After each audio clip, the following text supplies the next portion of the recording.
Ao professor Hugo Arias Palácios, professor e membro do Comitê da Auditoria da Dívida Pública do Equador.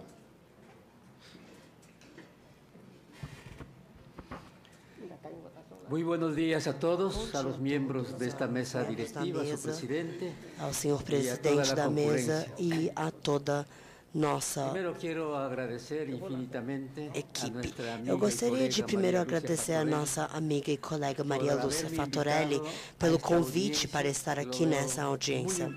Eu acredito que essa audiência é de suma importância tanto para o Brasil como para a América Latina.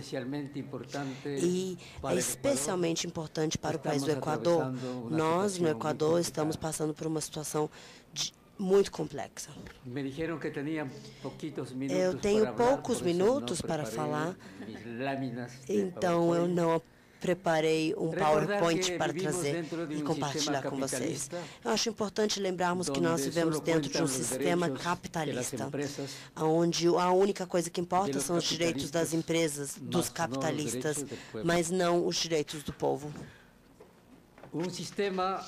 Nós vivemos sobre um sistema onde a prioridade final é o lucro, a acumulação de riquezas. Um sistema que é dirigido e controlado por grandes corporações. O poder econômico e político dessas corporações é tão grande que tem colocado os estados e as instituições financeiras internacionais como o FMI e a OMC a serviço apenas dos seus interesses. Os mecanismos de acúmulo são os mesmos de sempre. A exploração e a superexploração do trabalho, da mão de obra, dos recursos naturais do norte ao sul. O domínio e a expansão mundial do comércio, o investimento estrangeiro direto e o controle da ciência e tecnologia, a especulação financeira e o endividamento público, nosso assunto aqui hoje de manhã, e os fluxos ilícitos de capital, sempre com o fim de endividamento no Equador e na América Latina tem sido o sequestro de seus estados e instituições, o roubo de seus recursos e não permitir que o povo acesse os seus direitos, o desenvolvimento humano e uma plena qualidade de vida. Depois da auditoria, ou durante a auditoria, Equador aprovou uma Constituição humanista que foi exemplar para o Equador como país, assim como para o mundo. E o mandato dessa Constituição aprovada no Equador é garantir o povo goze efetivamente de todos os direitos humanos. Esse é o terceiro artigo da nossa Constituição, especialmente os direitos prioritários e básicos como a educação, a saúde, a alimentação, seguro social, previdência social, acesso à água e ao meio ambiente. A pergunta que nos resta é se o Estado tem, de fato, recursos suficientes para garantir efetivamente que a população goze desses direitos humanos básicos, e nós nos esbarramos com a questão do orçamento. Ontem e hoje, e atualmente, o orçamento está sendo constantemente saqueado, porque o nosso orçamento público, primeiro, tem base num sistema tributário regressivo, onde os pobres pagam mais do que os ricos. No caso equatoriano, tem pouca pressão tributária, apenas 14% do PIB. Isso não é o suficiente, não são recursos suficientes para a tarefa que o Estado tem que cumprir. Mas a evasão tributária é um grande problema. No caso equatoriano, nós calculamos mais ou menos 40% de evasão tributária. E os grandes bancos e as grandes empresas transnacionais são responsáveis por essa evasão e pelo o dinheiro que é depositado nos paraísos fiscais. Isso é tão grande quanto o problema de endividamento e maior do que a corrupção. A corrupção, nós perdemos mais dinheiro para a evasão tributária do que a corrupção em si. E depois vem a temática do endividamento. O Equador sempre foi visto, do ponto de vista da dívida, sempre foi saqueado. Isso faz parte da história do país. Eu chamo essa questão da evasão tributária. Eu digo que o endividamento externo é gêmea da questão dos paraísos fiscais da evasão tributária. E, por último, a ineficiência da gestão financeira. Esse orçamento que é saqueado tem sido saqueado durante toda a história do país. O Equador tem passado por 3 séculos de endividamento externo. Desde o começo, desde a independência do Equador, quando o Equador teve que pagar uma dívida impagável, porque essa dívida era impagável, porque essa dívida era dívida atrelada à independência. O nosso líder, Eloy Alfaro, dizia que essa dívida foi praticamente fruto da corrupção de todos os governos desde então. A corrupção ilimitada. Nós passamos, então, pelo segundo período de dívida dessas 3 décadas perdidas, anos 70, 80 e 90, onde nosso país teve crescimento zero e tivemos o problema da pobreza extrema, tanto nas cidades como no campo. Os níveis de saúde e educação estavam baixíssimos, enquanto todo o dinheiro que era gerado por petróleo, por venda de petróleo no país, era canalizado para o pagamento de dívida. Desde a nossa dívida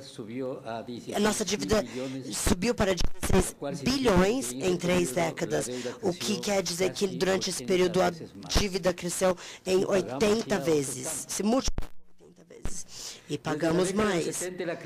Desde os anos 70, o credor dominante da dívida pública no Equador eram os bancos privados, os petroleiros, o Fundo Monetário, considerando que o Equador era um país de renda média. E foram eles que nos roubaram, os bancos privados foram responsáveis por esse saqueamento que aconteceu nessas 3 décadas. O Equador pagou uma quantidade muito maior do que essa dívida de 81 bilhões. De acordo com os dados sobre o orçamento, o pagamento do serviço da dívida absorveu 75% do rendimento, enquanto que total. Não houve nenhum investimento em infraestrutura, saúde e educação. Tudo era direcionado à dívida externa. Isso é o princípio do que a nossa companheira Maria Lúcia nos ensinou aqui. A malnutrição crônica afetava 70% das crianças no campo durante essas 3 décadas de dívida. A anemia afetava 50% das crianças menores de 1 ano e 40% das mães grávidas. A educação média no campo era de apenas 4 anos. Eu estou falando de dados de 10 a 15 anos atrás. O rendimento médio em matemática era de 8% na maioria das escolas. Quando isso foi a situação até o ano 2000, quando o Papa convocou uma luta contra a dívida. E no ano 2000, O Equador criou seu jubileu e nós nos associamos a todos os movimentos que lutavam contra a dívida. Existiam muitos movimentos, um deles era a auditoria da dívida, auditoria cidadã da dívida. Começamos a auditar a dívida e o Estado começou a ter vários benefícios decorrentes desse processo. Essa auditoria foi... 3 minutos. Foi histórica. Essa auditoria foi histórica no Equador, porque nós vimos a redução a apenas 10% do PIB em 2009. Esses são os dados. Então, a dívida comercial foi reduzida em 90%. E isso foi feito por um governo revolucionário, um governo que nos primeiros 4 anos fez obras de desenvolvimento social incríveis. Nasceu a esperança no Equador nesses primeiros 4 anos de governo. Infelizmente, todos esses trunfos, toda essa esperança acabou sendo avassalada a partir do ano de 2012, porque o Equador começou a se endividar outra vez, e da forma mais agressiva em toda a sua história. Como a Maria Lúcia disse, quando você parou de analisar a dívida de Equador, 7 bilhões. E a dívida aumentou incrivelmente. Quando você estava olhando a situação, a dívida interna, desde então, subiu a 15 bilhões. Nós nunca passamos disso na história, mas agora temos 15 bilhões. E o principal credor é a Previdência Social, que está sendo remunerada com juros baixíssimos. E contra isso, a dívida externa também já aumentou em 50% e tem uma média de 19,5% e taxa de juros que no Peru e no Chile tem um bônus de 4% de juros. 25% da dívida externa está em crédito chinês, também com uma taxa de juros elevada de 18,5%. Nesse processo, nós também vimos o endividamento perante a venda de petróleo à China.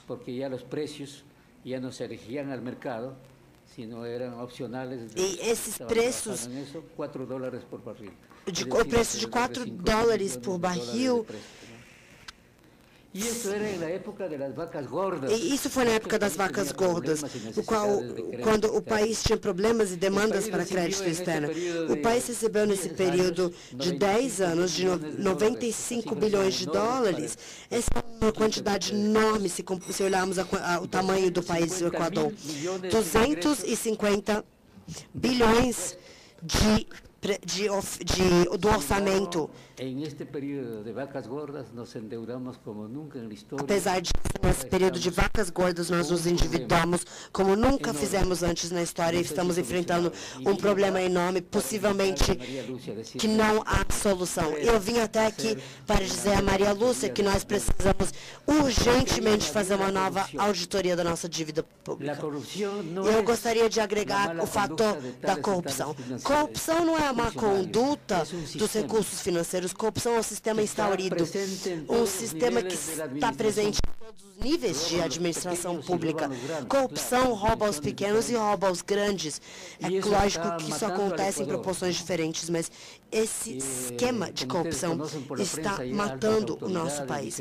Como vocês muito bem sabem, esses esquemas de corrupção envolvem altas autoridades, vice-presidentes, dirigentes de todos os esquemas de corrupção.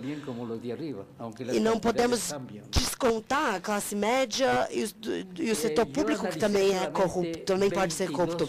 Eu analisei apenas 22 casos de centenas de casos. Eu vi que nesses 22 casos de investimento foram investidos 12 bilhões de dólares em obras públicas. Desses 12 bilhões, 6 bilhões foram comidos pela corrupção. Essa é a triste realidade do Equador. Eu vim compartilhar a nossa realidade com vocês e eu vim pedir o apoio de vocês. Nós precisamos primeiro ir à rua E precisamos descobrir qual é o problema, pressionar para que possamos fazer a outra auditoria. Nós temos outro presidente que esperamos que tenha espaço para essas novas propostas. Muito obrigado pela sua atenção. Muchas gracias al professor Hugo Arias Palacios, que apresenta um quadro semelhante ao nosso.